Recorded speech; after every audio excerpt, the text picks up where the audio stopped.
6 days that shook the Middle East. The war that redrew the map forever.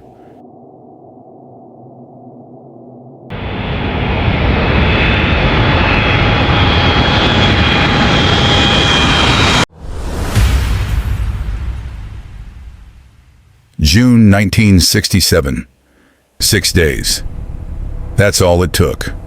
For an entire region to collapse into chaos. For armies to be crushed before they even understood what hit them. For borders, drawn over decades, to be erased in less than a week. And for a small nation, surrounded, outnumbered, and expected to fall, to deliver one of the most shocking military victories in modern history. But this wasn't just a war. It was a gamble, a risk so dangerous that if it failed, Israel would cease to exist. So how did it win? How did 3 powerful Arab armies fall in just 6 days? And what really happened behind the scenes before the first shot was even fired? This is the story of the 6-Day War.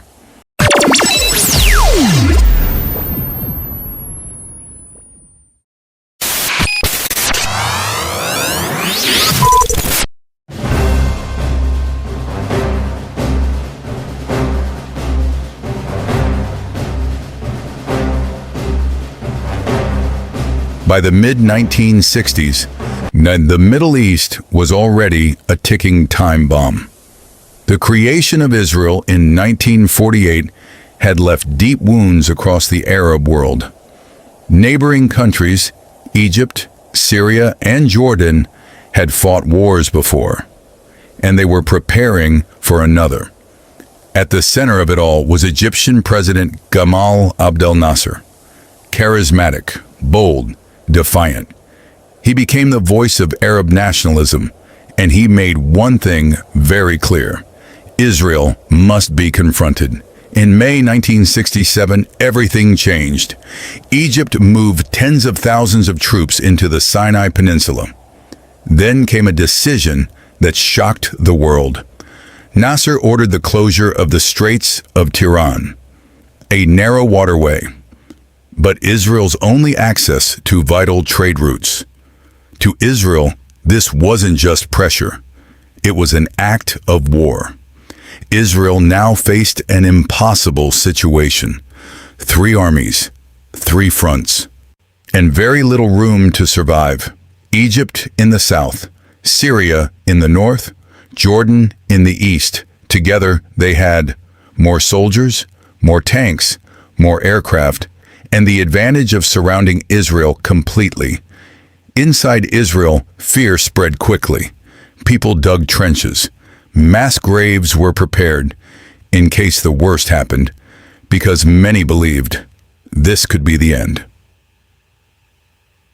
Sweet, Israeli leadership saw something others didn't. Time was not their enemy. It was their only weapon.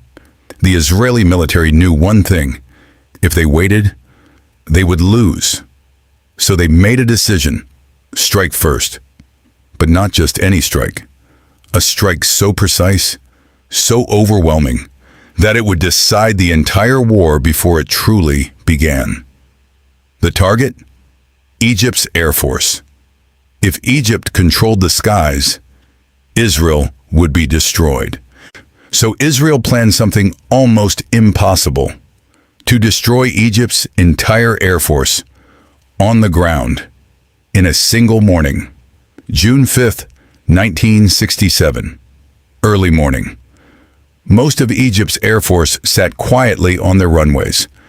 Pilots were having breakfast. Commanders believed Israel wouldn't attack first. They were wrong. Israeli jets flew low. So low, they disappeared from radar.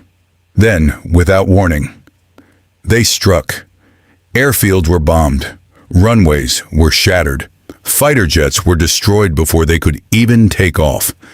In just hours, Egypt's Air Force was gone. Not weakened, not damaged. Gone. Over 300 aircraft destroyed. And with that, Israel owned the skies, with air superiority secured, everything changed. Israeli forces pushed into the Sinai desert. Egyptian troops, confused, disorganized, and cut off from air support, began to collapse. Meanwhile, yet Jordan entered the war. Artillery fire rained down on Israeli cities. And Jerusalem, one of the most contested cities in history, became a battlefield once again. Street by street, building by building, fighting intensified. And then came a moment that would echo through history. Israeli forces captured East Jerusalem. For the first time in nearly 2 decades, they controlled the entire city. But the war wasn't over. In the north, Syria still held strong positions in the Golan Heights. High ground, strategic advantage. From there, they could strike deep into Israel. The terrain was brutal, steep hills, fortified bunkers. But Israeli forces advanced anyway. Under heavy fire, they climbed, fought, and pushed forward. By the end, the Golan Heights fell. 6 days. That's all it took. When the fighting stopped, the map of the Middle East had changed forever. Israel now controlled the Sinai Peninsula, the Gaza Strip, the West Bank, East Jerusalem, the Golan Heights. Its territory had tripled. Its enemies were stunned, and the world was left trying to understand how it happened so fast. But victory came with consequences. Tensions didn't disappear. They deepened, and the conflict didn't end. It evolved. The Six-Day War wasn't just a military victory. It was a moment that reshaped history. A war decided not just by strength, but by timing, strategy, and the courage to act first. But one question still lingers. Was it inevitable, or could it have been avoided? That is a story for another time. If you want to understand how this war led directly to future conflicts in the Middle East, and why peace has remained so fragile, then you don't want to miss what comes next. Subscribe to History Codex, where history isn't just told, it's uncovered.